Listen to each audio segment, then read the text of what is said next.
Welcome, everybody, to UFO Man Live. My name is Tim, or UFO Man, and we have two.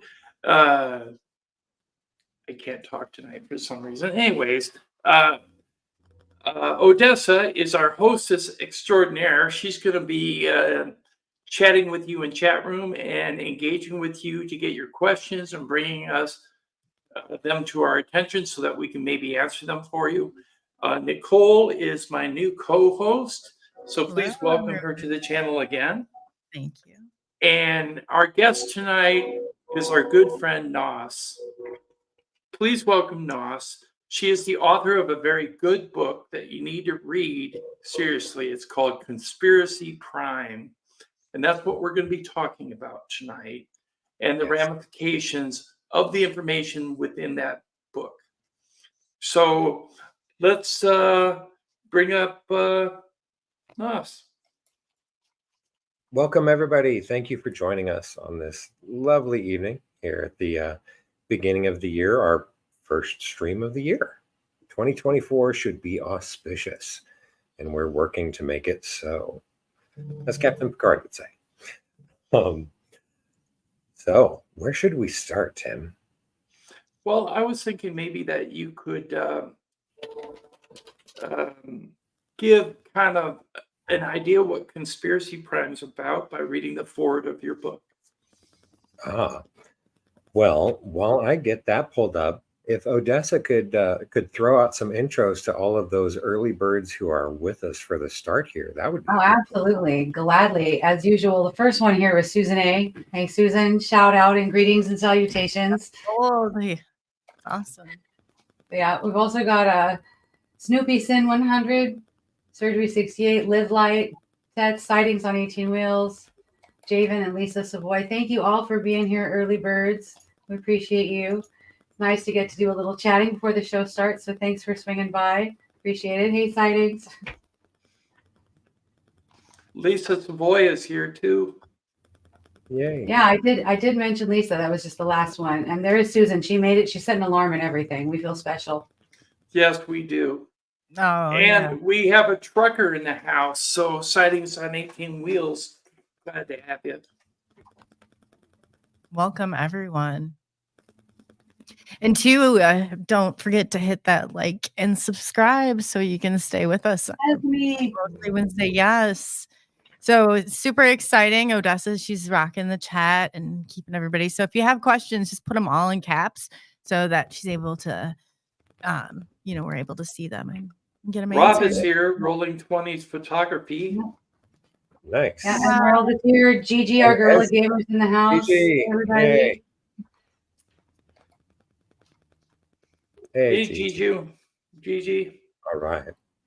And TETs. And he told me to tell everybody to say it that way. TETs is in the house. Scott Rosen, good to see you. Wow, we got a lot of people in here hey, tonight. Scott. Yeah, that's awesome. Glad you made it over. I got it. Wonderful community presence today. Absolutely. Coley came and got me, Scott said. I did too.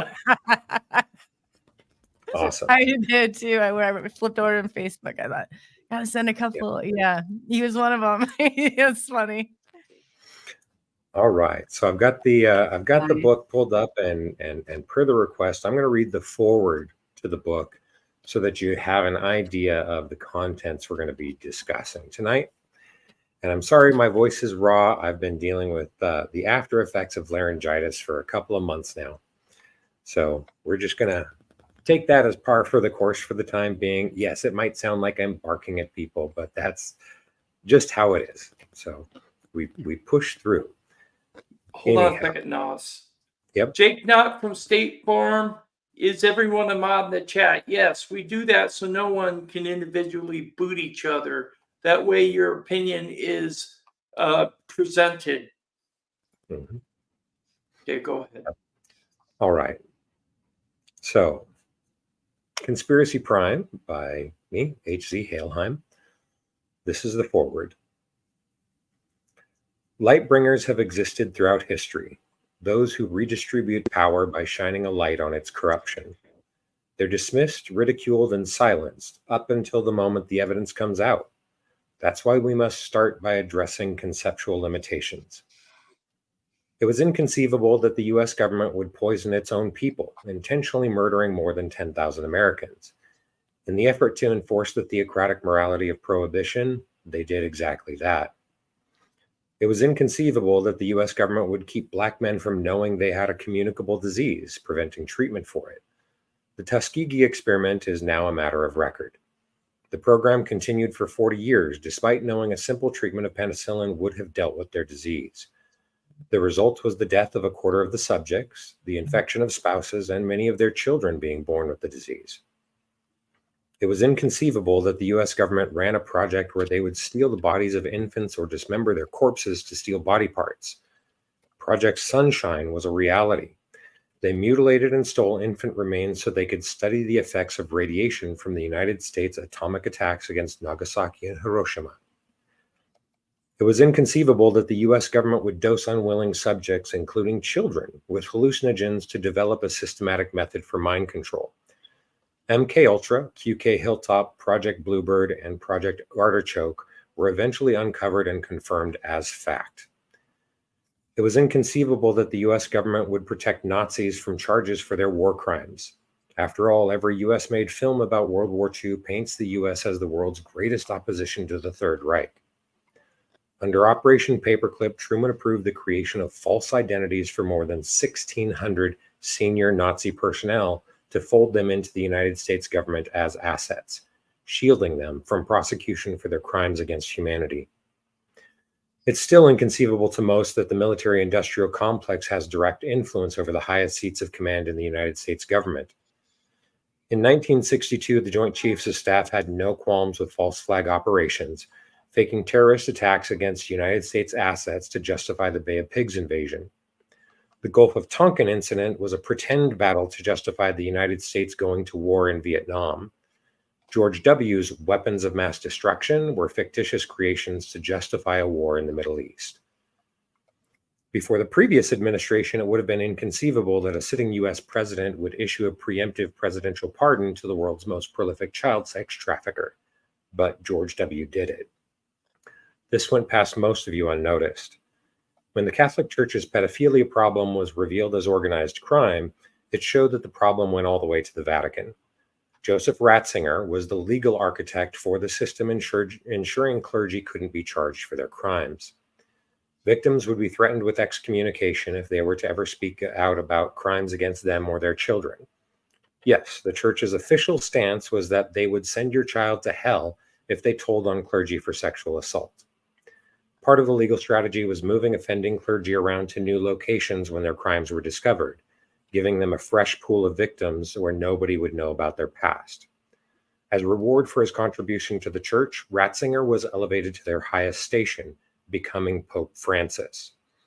The Vatican's ordination of the world's largest child sex trafficking ring had been exposed for all the world to see, and the responsible office was to ensure no state could hold the architect of the vile legal maneuverings accountable for the crimes perpetuated against American citizens.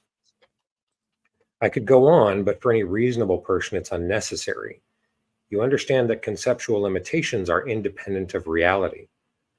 Just as conceptual limitations keep you from accepting the reality of the world in which you live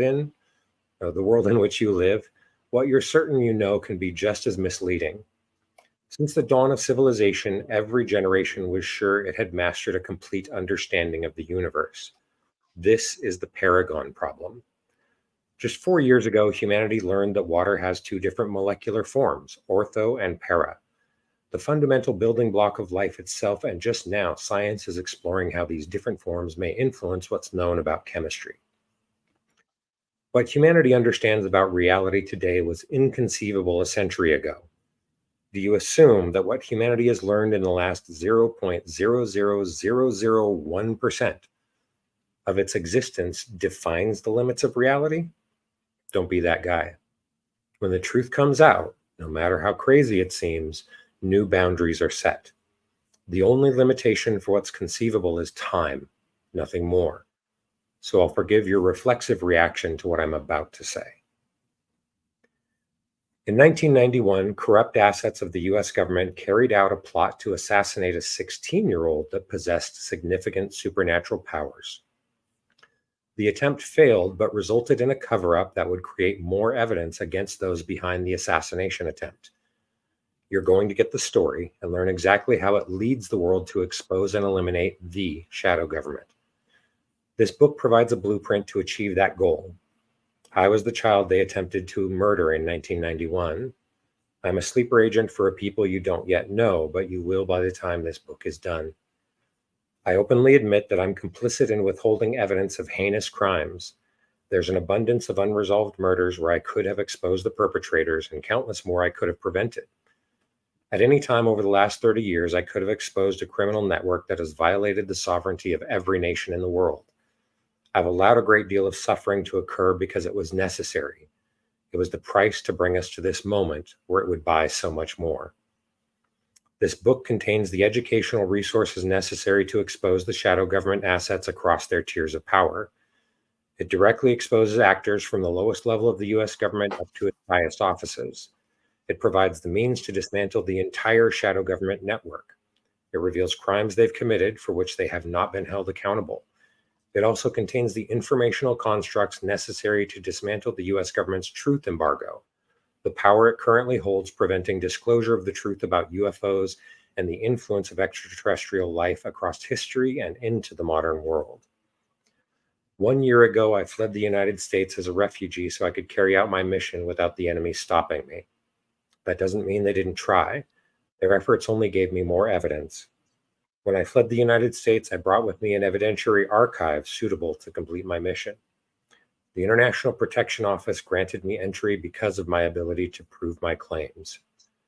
Now that you're confronted with something beyond your conceptual limitations, we can begin. Thank you for that, Nos. Appreciate the I know that's forward. hard to do when your voice hurts, but thank you very much. You're Yes. welcome. Okay, Yes. Nicole, Wow. you get the first question. I don't know if I'll start off with a statement that what you had said and everything prior to that buildup was true. People who don't realize it do your research. I mean, we're so far past all that. And I guess I just want to learn a little bit more. You talked about going back into your history of like explaining like a good starting point for who you are, you know, like Right. establishing like a good part of your story that so we can get to know you better and know about the scenario better. So I'm kind of going to leave it up to you on where you think that place would be to start, because there's so much to Yes, So this. much information. So, Yeah. it's so there powerful. is. And it's absolutely complicated to present the information in a way that doesn't evoke the automatic rejection by the population, because there's that line that we just have to keep towing on expanding those conceptual limitations. But you know, this is one of those points where the more time that goes by, the less gentle we can be about the process, and the more forward we have to be. And it doesn't become about the entire population accepting the truth, but about getting enough people on board to do the work that's necessary. And whether the others get towed along behind or get left behind is up to them. Right. So with what we're looking at here is that back in 1991, I was being monitored by shadow government assets that were embedded in the US government. There's a lot of them in the location that I grew up in because there's a particular special significance in that location. But I was under surveillance. They knew I was a person of interest to their objectives. One of the primary objectives of the shadow government is preventing the public from knowing about anything other, right? They don't want them knowing about cryptids. They don't want them knowing there's any other intelligent life on Earth other than humans, which, includes the giants and the merfolk and such. And, they don't want people to believe in extraterrestrials because that itself dismisses the concept that humans are the most superior species in the universe, right? And they hold on to their semblance of power by the claim of being the authorities of all knowledge, right? And whether that's on the religious side of people that declare themselves to be the arbiters of divine truth, or on the governmental side of declaring we're the only ones that can protect you from all the threats that are brought about by everyone who is other than you, right? So their objectives when it comes to people that have abilities, have powers, they make it a point to hunt those people down and eliminate them, because any one of these people persisting into maturity can upset the balance of power. And in 1991, they became aware of the progression of my abilities, and they tried to take me down. And in the process of doing so, they created evidence of their own existence, the evidence of the existence of the shadow government. And in their efforts to cover it up, they created more evidence against them. And what I've done is, through the book, I've presented how that entire scenario played out from when they first became aware of me to the assassination plot, how they put it together, how they executed it, the legal maneuvering that happened after that with the cover-up, and me willingly spending 10 years in prison for the conspiracy that they created in order to protect the integrity of the information so that it could be brought forward now when the world needs it. Esmeralda says, how did the shadow government first become aware of you, Nos, and your information? That's discussed in the very beginning of the book. It was that there was, kind of a little bit of a background here. My parents were the go-to clergy for Western Washington for any supernatural warfare events, whether it was that a child was possessed, whether it was a poltergeist situation or cursed objects or homes that were haunted or any circumstances like that. All of the clergy in Western Washington, no matter what denomination they came from, knew that my parents were the one to call. And they would travel around and take care of those things. And they dealt with the type of supernatural events that are the kind of stuff that Hollywood, tries to amplify and dramatize. But they were really dealing with furniture flying around the room, people levitating, all that kind of stuff. That was par for the course with them. So with that being the case, the shadow government has an interest in the people that do that work, continuing to do that work. Because if they're getting rid of supernatural causes behind events like that, then they're eliminating potential sources of evidence that could be developed. Right. So they had an awareness of what my parents were doing, but they also know that these type of things tend to be hereditary. They tend to follow bloodlines. So, they had an interest in kind of keeping an eye on me and my brothers. But in 1989, there was an incident involving a house fire that resulted with me contacting the police department to give them information about crimes that had been committed associated with that fire. And in so doing, I had exposed them to me having those gifts that had been passed down from my parents, and that got me on the watch list.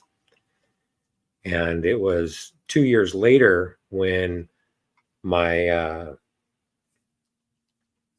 was in, 2 years later in 1991, I had an incident where, I was using my abilities around my friends. It wasn't a big deal for us because, we all watched each other's backs and things like that. But information about my abilities got outside of my control by someone who was not part of my inner circle. Right before he had an incident where the police had leverage on them, and the only way he could get himself out from under the trouble he was in was to give up the information on me. And once he did, because of the particular abilities that he exposed, that shot it straight up the ladder with the shadow government into being a circumstance where they received the order to kill me. And because of the way that the information was developed, they also had to put my friends on that target list as well. Okay. Yeah, that's intense. Can you go into some of your like abilities on what you're speaking Yeah, of? like the primary ability that brought the attention for the order to delete me was the access to the pools of knowledge. So I'll put it into a way that kind of connects it to what people understand about human technology where it is right now, is that, you know, EEGs and fMRIs, things like that, they can read human brain waves, right? This is things outside the body that are detecting the electromagnetic waves that are thrown off by the human brain, right? Okay, well, that means that everything you think, everything you know is being radiated. And everything that humanity has learned or believed or thought over time becomes part of this pool of collective knowledge for humanity. Now, the modern variations on, you know, the whole field of ufology and supernatural mysticism and all that stuff, they like to call it the Akashic field, right? Right. Or the Akashic library or things like that.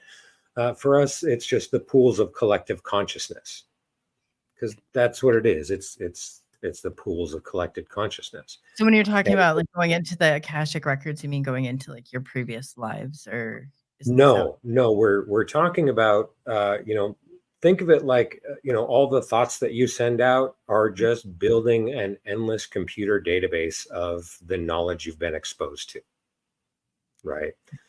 But it's not computerized. It's just a radiant pool that exists in a state of consciousness. And when someone accesses this, like the incident that they found out about, that's the greatest threat to the shadow government, as it is to any clandestine organization. You know, which includes, you can expose them, right? military, yeah. Because the moment someone has the ability to tap into that collective consciousness, it means it doesn't matter where they bury the bodies, because you can find them. It doesn't matter how they try to cover up their actions or the truth, because you can expose them, you can dismantle them. And that's exactly what the book is for. You know, it's to bring out the evidence about things that they've done, and the people that want to follow that evidence to its ultimate conclusion can have access to the archive, and they can build up the connection between the evidence and what's been explained in the book to validate it all. And I kind of want to go into a preemptive statement here for the audience, which is that I don't want you to believe me. I don't.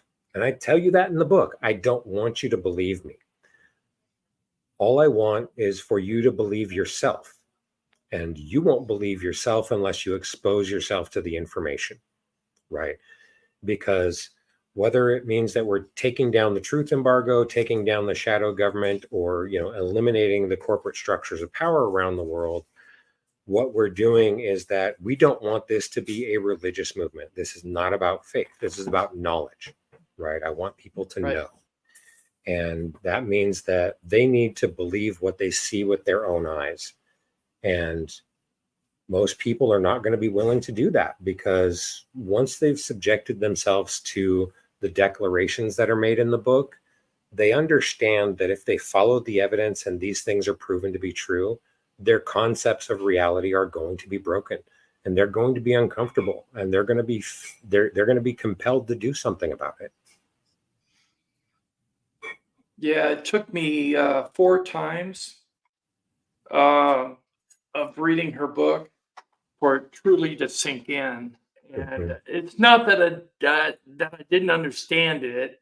It was the meaning behind her words didn't sink in till the 4th time. And the 4th time I read it, it kind of freaked me out. So Yeah. You need to read the book. And then once you read the book, then you get access to an evidentiary archive. Yeah, that we've will got allow you to do research. we've got a Discord available, and the link on that is in my my YouTube channel, which I'm sure Odessa can drop the link for there. Sure. But also, I wanted to tell somebody here, for somebody that's been assigned to do this work and what has to be done. Odessa posted a link earlier, conspiracyprime.com. You can download a PDF for the book, but it's also up on Kindle through Amazon. And I published it initially through Kindle because they have the greatest reach with exposure to global markets. Anyone that has the Kindle Unlimited subscription, they can just pick up the book for free. I made sure to put it in that state there. However, because this is the start of what we're doing tonight with exposing this information on a direct channel along these lines, I've set the book up on Kindle, on Amazon, so that today through the weekend, whether you have Kindle Unlimited or not, you can pick up the book for free. Because PDF is not convenient to read on your phone, right? So the e-reader format that's provided by Kindle, whether you're on a phone, tablet, or on the computer, you're going to be able to read it easier because you can scale the text to whatever size that you want. So yes, I've set it up to be able to be completely free because they give us, 5 days every quarter or so on Amazon that we can do that. And with what we're doing here, I just want people to pick it up, take your time, read through it, stop when it gets uncomfortable, and when you're ready to continue, come back to it. Because while it is written to be an easy read as far as the flow and presentation of information goes, the information that's revealed will not be comfortable to your version of the world in which you live. It's an amazing and impactful book. I can't recommend it enough. Honestly, I can't. Yeah, me too. You got to read it. It will change your world paradigm. Again, if you've already seen a UFO up close and that changed your world, this will change it even more. We do have a question from Snoopy Sin 100. Nos, were your parents Orthodox to be able to perform exorcisms? No, they were not Orthodox. They're just some form of Presbyterian or Protestant that came out of the zealous cult in which they were indoctrinated under. But my parents' abilities with regard to spiritual warfare are because of their individual bloodlines. It's that my mother comes from one of the ancient royal bloodlines. My father comes from one of the ancient royal bloodlines. So they both had those gifts already. And then when it came to me, I'm a combination of those. I'm sorry for covering up your picture there, Odessa, for a second, but that... Oh, it's fine. It's fine. I don't mind. That link did that. Esmeralda says it is definitely something that makes you think. And that's what we want the book to do. Make people think. People in chat are bringing up about the church and how that's been involved in suppressing knowledge and dominating the human population. Right. Well, and that's like I was explaining about the primary objective of the shadow government, in suppressing knowledge of the existence of people with powers and other sentient entities. And when you look back at the history of the church, and I know, and this is not a judgmental statement, it's just a state of cultural identity, that Americans tend to pick up religion without establishing an understanding of the history under which religion was developed, right? And the Protestants like to say, no, the Catholics aren't Christians, we're Christians, they're Catholic, and they like to make those distinctions. But most of them don't know, it's not that the Protestant religions and all the other 2,000 denominations of Christianity developed aside from Catholicism. That whole branch of things getting started was an offshoot of the Catholic Church as the result of the Reformation. Okay, so they're the redheaded stepchilds of Christianity, of Catholicism. And calling themselves something else doesn't mean they aren't built on the same foundation. It is the Catholic Church. Right. And when you go back and you look at the actions of the Catholic Church and you look at what has survived of the scripture outside of all the edits and things that have been done, you find that those who are the emissaries of celestial beings come with power, right? There are abilities that are involved. There's people wielding powers that the general population can't wield. And then you must reflect on the actions of the church and ask yourself one question. If people wielding power is a sign of divine intervention and the intentions of the celestials that need to do what they need to do for humanity, then why did the Catholic Church write the Malleus Maleficarum, or the witch's hammer, as they like to call it, which is a guidebook for hunting down and murdering anyone that displays abilities?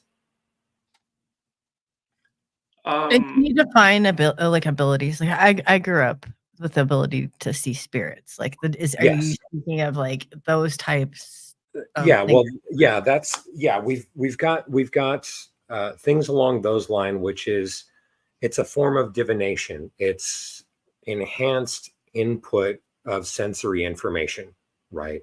Whether you feel the presence of a spirit in the room, whether you see them, whether you hear them, and whether you can interact with them, and your interactions with each other cause cross interactions, that's one thing that's part of it. And that was certainly something in our family and with me as well.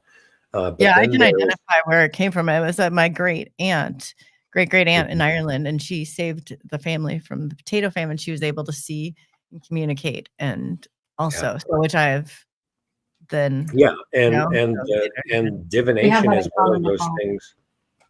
Sorry, divination is one of those things that is upheld in the surviving histories of cultures around the world, including the Bible, right? Divination is one of those abilities that is endorsed or ordained by Scripture. So it's just fascinating that that's one of the things specifically that the Catholic Church went after to kill people for. But isn't it strange also that the Bible has been retranslated and changed, and the meaning has changed over centuries to where it is no longer necessarily considered the correct version. And even so, it's a bunch of political meanderings through the whole book. And it's that we understand that what humanity needs in order to get over the enculturation, I like to try to use that word as often as possible to avoid the word indoctrination, because people get defensive about that one, right?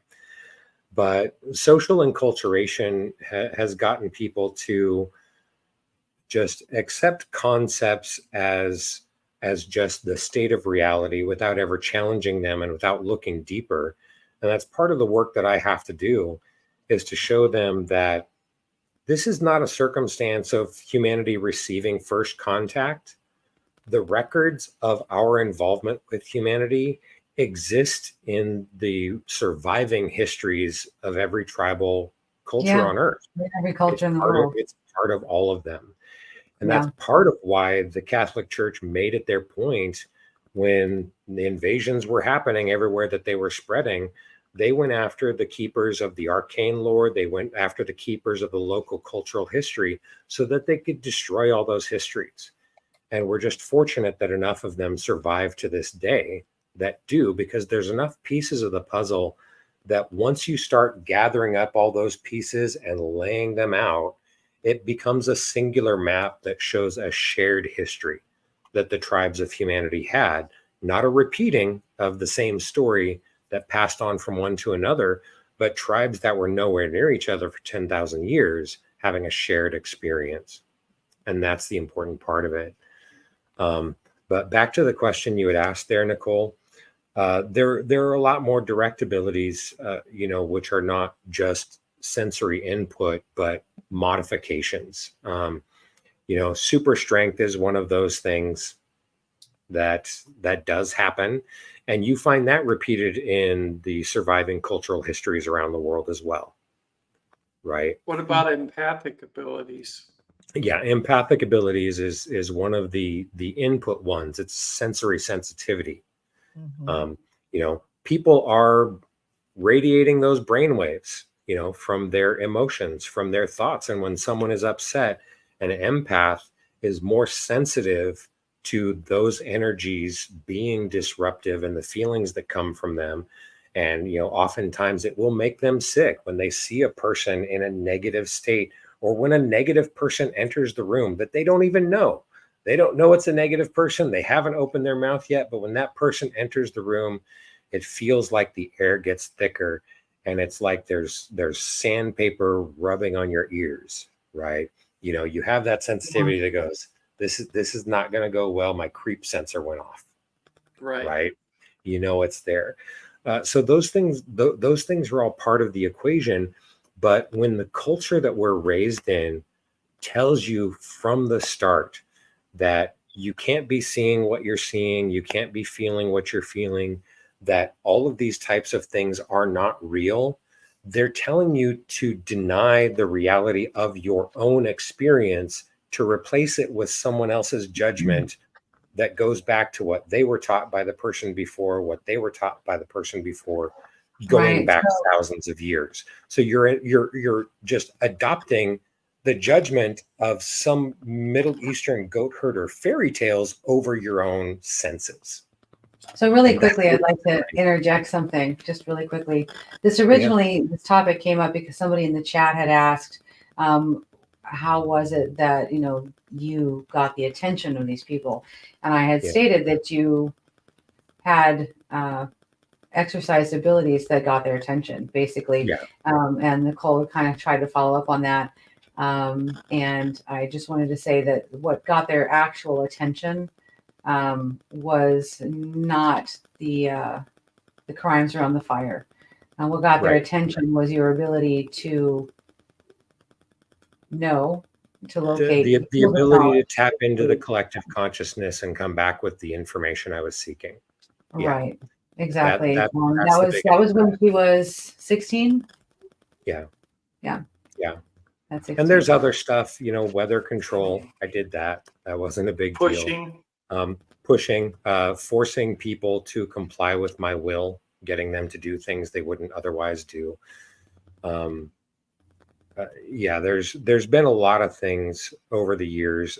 Healing, I have a healing ability. And while tonight is probably not the best night to subject people to it, because they need time to adapt to all these declarations before they're willing to subject themselves. Odessa has direct knowledge and experience of abilities I have wielded as well, that she has experienced directly.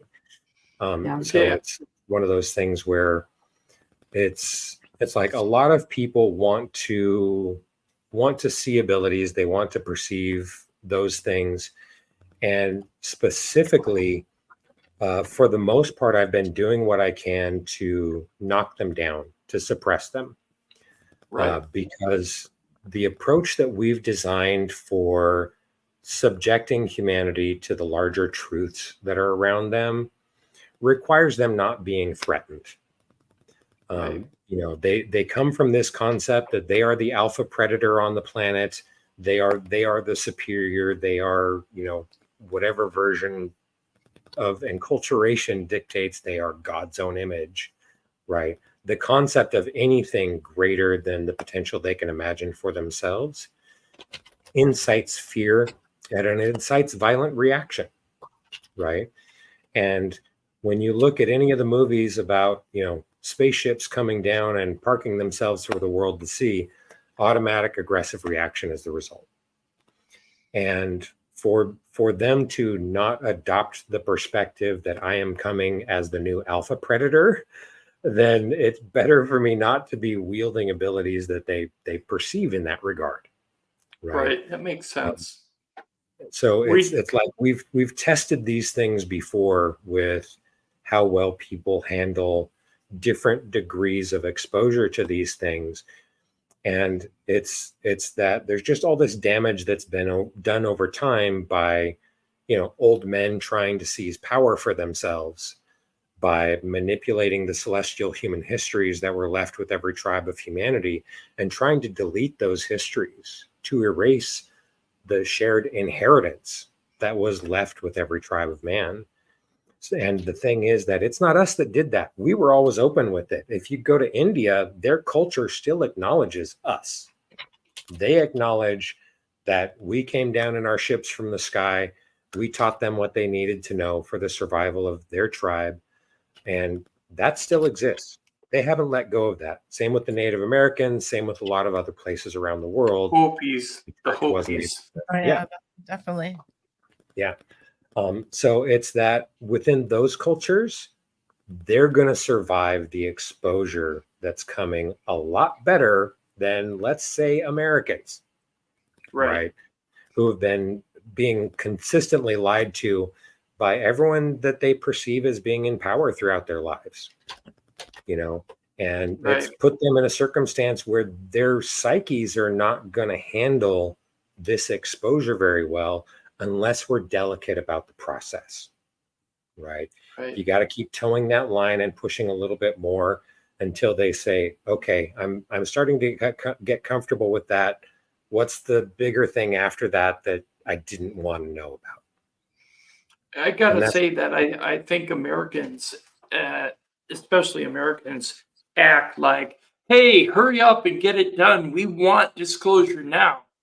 And that applies to UFOs as well. Yeah.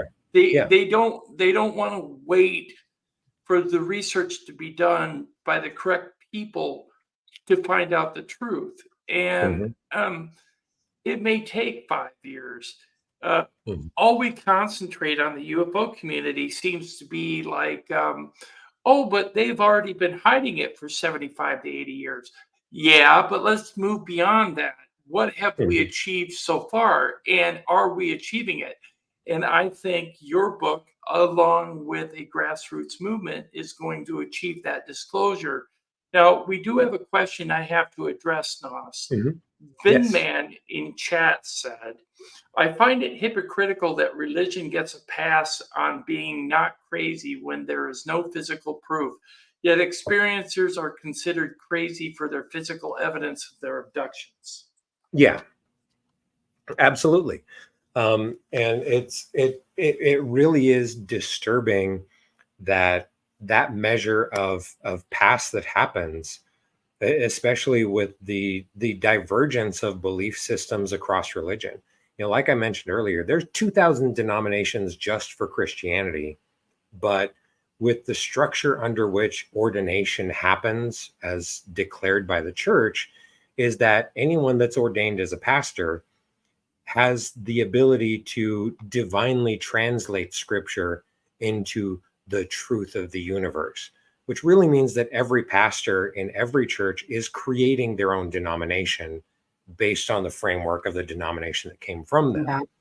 So what they don't understand is that while they're being told by this change in the terminology that actually happened after Kennedy was elected, they didn't believe Kennedy could be elected because he was Catholic. And at the time, the people of all the other major denominations identified themselves by their denomination: Presbyterian, Lutheran, Methodist, Foursquare, so on and so forth, right?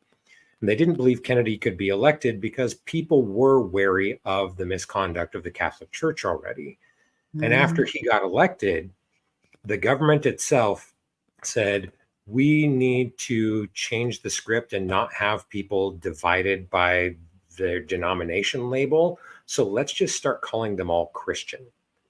And let's adapt that. And that's going to be the new narrative we operate under. So then everyone, regardless of the denomination, regardless of the beliefs that are taught in their own church that they're brought up under from the time that they're very young, they literally don't believe the same thing in any other church in the world. They have their own version of reality. Everybody who is not part of your church already agrees you're wrong. All I'm doing is saying I agree with all of them. Right. The doctrine is different. Yeah. And the concept that there's someone that's saying, I'm not buying what you were fed, makes them so defensive. But they're not being defensive about the other people that they think are on their side that also don't believe what they believe. right? Right. That's the misinformation campaign. That's social engineering. The one That's thing your I was going to question. say, sorry, I was just going to say this real quick. Now, Nicole, Yeah. I'm sorry. Okay. The doctrine is in direct reference to the word indoctrinated, Yeah. which is part of the information agenda. Yeah, absolutely. And you were going to say, Nicole? Okay. When it comes to disclosure, Yeah. I get, I understand, like I've heard, like, but the majority of the people, I guess, I feel like we need to rip that Band-Aid off, because Yeah. there's, like, as an experiencer, like, I think there's two different types of disclosure, maybe what people are looking for, or the truth that resides within us are two totally different things, you know? Yeah. In my opinion, but yeah, they all merge together. But I guess I don't really want, like, you know, to have people, I think of it like as the less people that we yank into this right now, Mhm. that are maybe not in the best frame of maybe like thinking, or you know, I Yeah. don't like to make it polluted, like something that has been polluted, when there's so Yeah. many of us out there that have put ourselves, I mean, it's not, nobody wants to go and tell their family about this, like, and Yeah. I have for the community, and I have, like, you know, and I Right. know everybody else has walked the talk too. So I guess I'm just wondering where we draw that line. Like, do we have to, or do we even need that? You know, Well, here's the great thing about religion is that it's built for followers. mhm, It's built for people that want to feel a sense of importance, a sense of not feeling left out, that someone has a plan, right? That there is a path that they need to follow. And when they see that the people that are getting on board with fixing what's wrong with humanity is where all the power is landing, they're going to start making their own decisions about whether they want to sit on those pews or not. Right. And when all of the information is lining up and there's technologies that I'm guiding people in developing and the rest of it, they can look for whether their pastor can tell them anything that they can do to fix the world, or they can see that it's already happening without them. We don't need the whole world to get on board in order to save it, right? mhm. It's just that it's going to only take a handful of people to completely upset the balance of power in the world. And the people that don't want to get on board, hey, you know what? That's great. We acknowledge free will. You take comfort in your belief system that the entire rest of the world already rejected. And that's before my information comes forward, right? The entire rest of the world already has a different belief structure, but you take comfort in doing what you're doing. You just follow that plan and accept that the consequences are of your own free will. It's kind of like Yeah. if you don't want to get on Noah's Ark because it's flooding, that's Yeah. up to you. Yeah, absolutely. And The there are boat's going to leave without you. there are Yeah, consequences. there absolutely are consequences. Absolutely. And the people that are part of the solution are going to be reaping the rewards of the solution.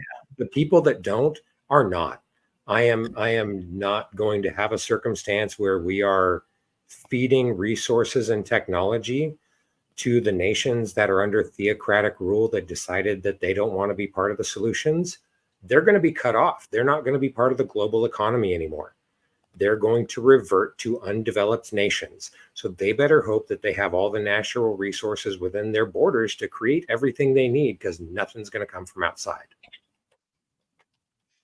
Snoopy says everything sure got complicated when denominations came into existence. Absolutely. Yep. And By design. Well, even going back, if you look at Operation Paperclip, so many of the Nazis were filtered through the Catholic Church, and that's how they got into their new identity. I mean, Yeah. it took 2,000, Russia took like 4,000. You know, if you look in through it, I'm like, the descendants are people not realizing they just didn't all of a sudden, you know, you just don't go from that type of mind control setting and Right. thinking, oh, well, you know, I'm sure their kids were fine. They grew up like, you know, it's like, Right. let's not put ourselves here. What's Wow. interesting also is those scientists avoided charges at The Hague. Right. So, I mean, war crimes. Yeah. And we brought them over war criminals against the Allies. Brought Yeah. over, yeah, So- and made them heroes, you know? Yeah. They're singing they sing a song about Warner von Braun. It's like, oh my gosh, what are we doing? It's so horrible. Yeah. And I see a question from TETs that was asked 6 minutes ago here. If Yeah. certain religions disappear, we still need to teach children good from bad. Who will teach them, and do we need a new religion? Okay, so let me break that into the two different parts. You don't need to teach them good from bad. They need empathy. That's it. A person understands what causes pain to them, and if they understand what causes pain to them, they understand what causes pain to other people. If you don't understand that, it's not that you need religion, it's that you need to get empathy. That's it. Humanity needs empathy. And we don't need a new religion. The great saints, Bill and Ted of the Wild Stallions in Excellent. 1999, One told another. us the one law, the Agreed. only law that we need to exist and actually be good people, it's be excellent to each other. If Yep. your actions do not fall into that category, that is the one sin. That's it. As long as you understand that, there is no need for religion. There's no need for theocracy or any of the rest of that. If you're going to be a dick to people, that problem is you. It's not a lack of religion. Right. It's the choices you make in life. And how Yeah, because you you can't take that account. how And you- people how have to you be come up. accountable. You know, they have to hold accountability, and that's that accountability is slipping in society today, and that's we're seeing a lot. know.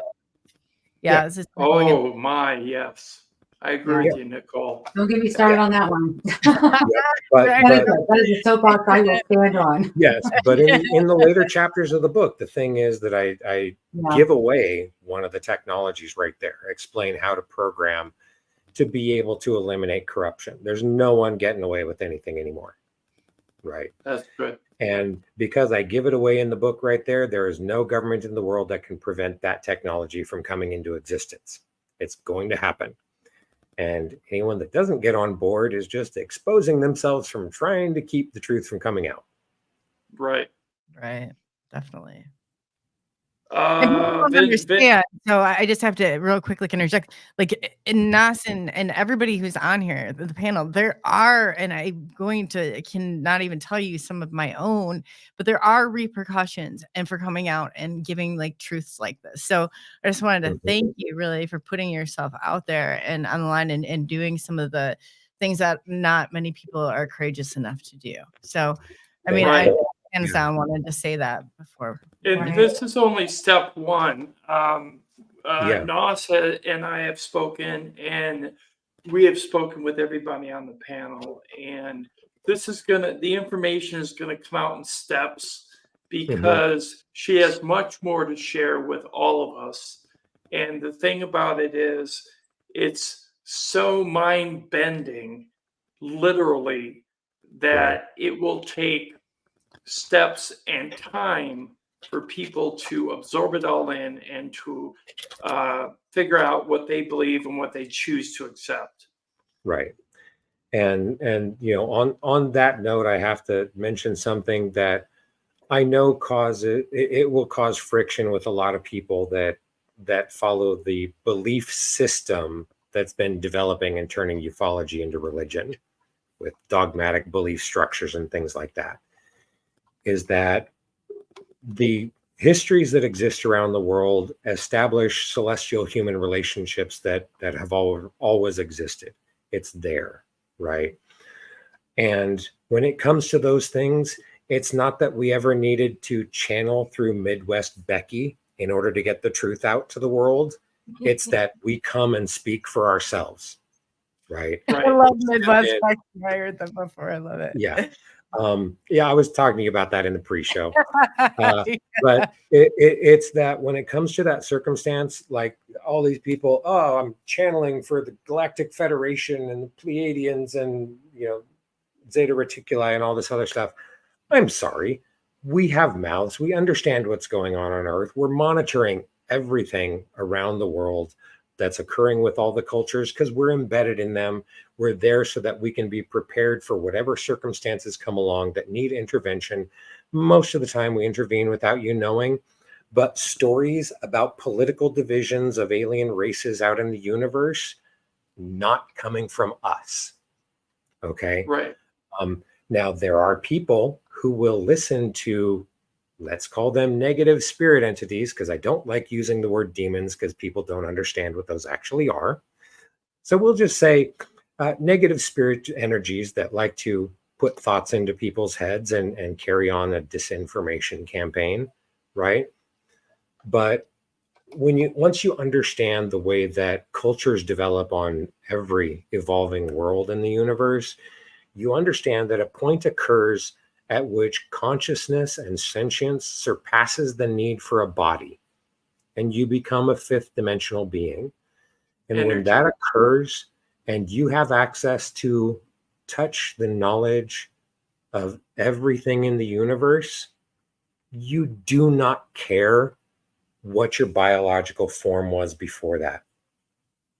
You don't hold on to that identity of Lyrans and Syrians and all the other stuff. None of that matters, right? It just does not. Just like humans like to identify themselves with their nationality or their ethnic heritage or whatever other qualifiers you use to keep separate from each other, we don't care about that, right? And once you get up to that state of consciousness, you're not going to care about that either. And all those lines of division don't exist. So the concept of these beings that are part of safeguarding life on this planet being at conflict with each other over their biological heritage is my stand-up comedy routine. I love watching that stuff because it is so out of the box ridiculous. Esmeralda agrees with you. She says, we do all exist outside of this body. It limits us in this world. Yep. I've actually subscribed to the idea that our body is a vehicle and it's actually carrying our true self through this life so that we can experience and learn. And then when our vehicle shuts down and we pass, then we move on with our energy form to the consciousness of the universe and share our experiences. And there is something to be had a lot there, of truth in that. Yeah, and I like to frame it more as potential, right? It's that humans, everyone is born with the potential to seek a greater connection with the universe instead of separating themselves from it, right?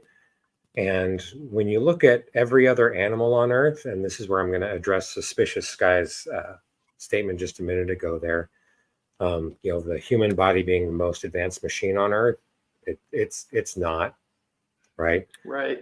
Humans have defective eyes. Most everything else that is a mammal or an avian out there sees better than humans do. Humans have a defective sense of smell. Most other mammals have a better sense of smell than humans do. Humans have defective hearing. Most other mammals have a better sense of hearing than humans do. We've got the creatures that can sense and detect Earth's geomagnetic fields in order to follow them, in order to detect when earthquakes and other natural disasters are coming. Humans are defective. They are broken. They are not connected to the sense of intuition that the rest of the species on Earth have. Because if I take away the education that you got from your public exposure and you're relying just on your intuition and I drop you in the middle of the woods, you're dead. You're not going to survive. You know what? The field mouse will. How small is that brain? Right? A field mouse has more intuition for survival capacity than humans do. So the concept of humans being the most advanced life form on Earth itself is a joke, because humans have been broken by all the things being done to them, right? They have potential for such beauty and greatness, and they are being broken and targeted in ways that are breaking them down and putting them into a state where they're not pursuing that enlightenment anymore.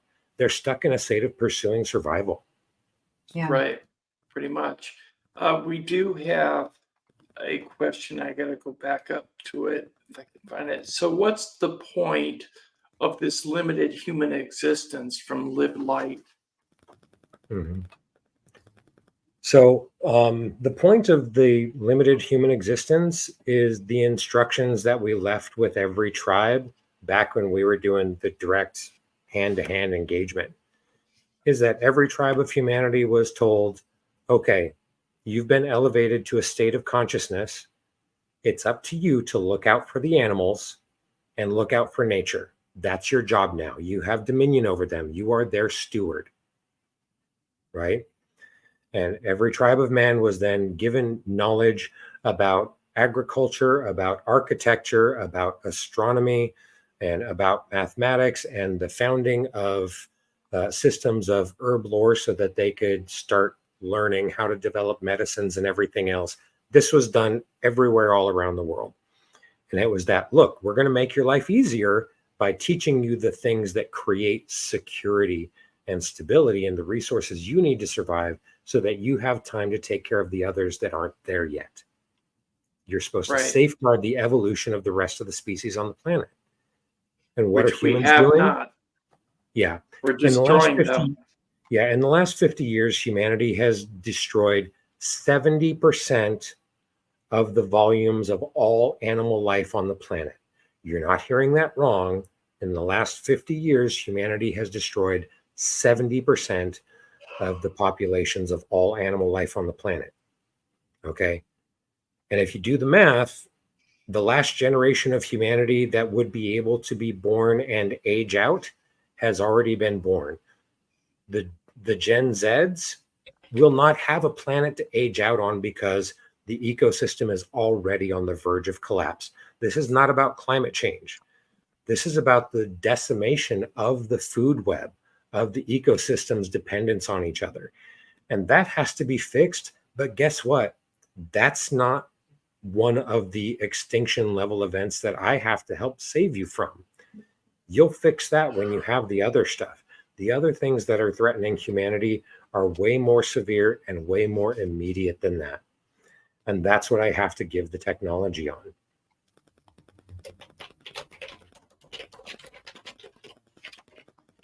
Nicole? I'm just taking it all in. I really am. I've got about 1,000 questions, but I'm just kind of letting it resonate, with me for a minute. It's a lot, and I understand, Right. And I guess in regards to steps and unification and things like that, where do you see humanity's best place at beginning? The best place to begin is what's been exposed through the book, right? It's that humanity has been under attack through social engineering that's built from this high-level shadow government that's operating around the world. And by following the instructions in the book and the evidentiary archive that's there, we can expose the shadow government, we can dismantle the shadow government, and when we don't have those toxic influences trying to dumb down humanity and all the things that they're doing for that to put humanity in a state of survival, then we can return to an age of enlightenment, right? When people have the resources around them so that they're not feeling that their survival is at risk, where they have a state of security, where they have a connection to a sense of community again, right? Like those of us from Gen X and beyond, we grew up with community. Yeah. It was inherent in our own identity.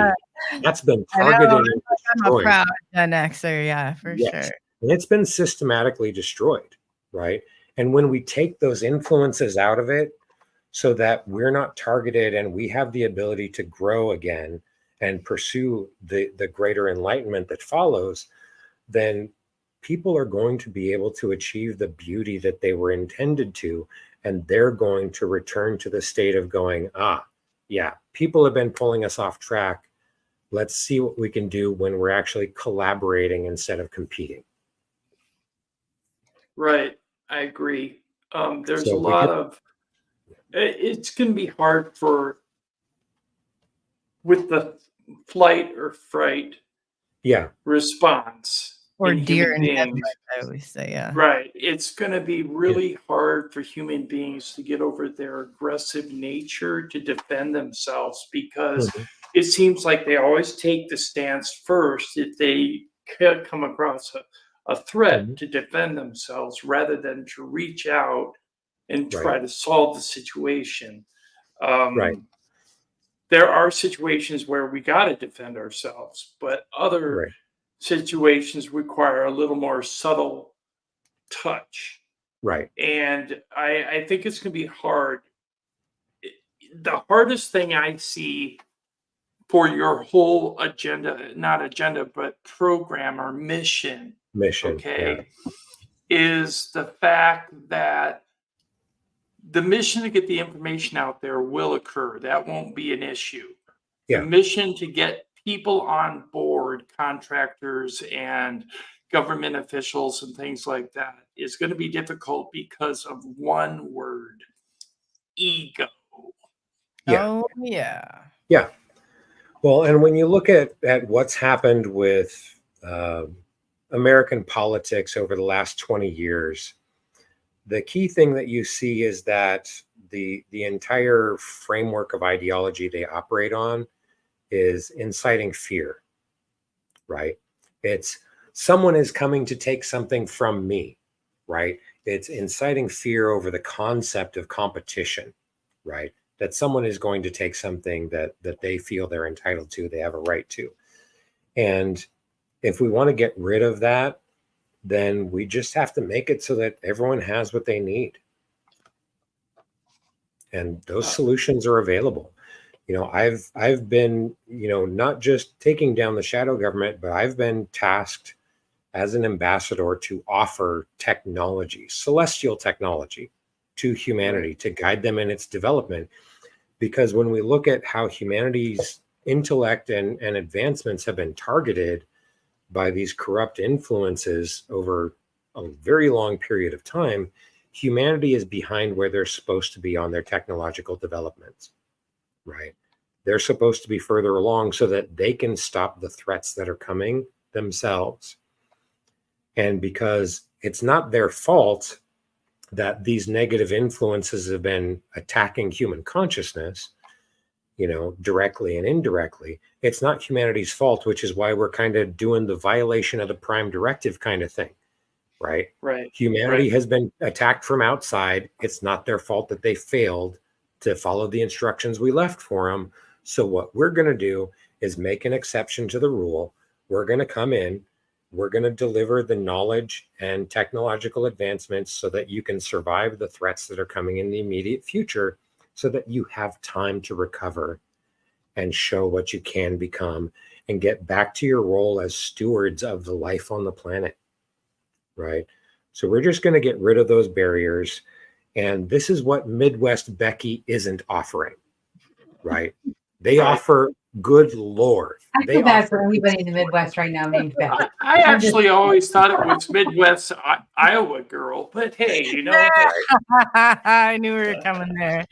Yeah. It's just that, all the other people that are running out there with those narratives, you know what? They're not giving you an evidentiary archive. I have. Right. They're You not are. telling you systematically, step by step, how to apply that information to destroy the shadow government. You know what? I have. They're not saying that they're going to give you biological evidence. They're not saying they're going to give you access to the celestial archives. They're not going to teach you how to put together hardware that currently is available to humans to detect the celestial archives that are buried here on Earth and access them so that you can find the rest of the information we left for you.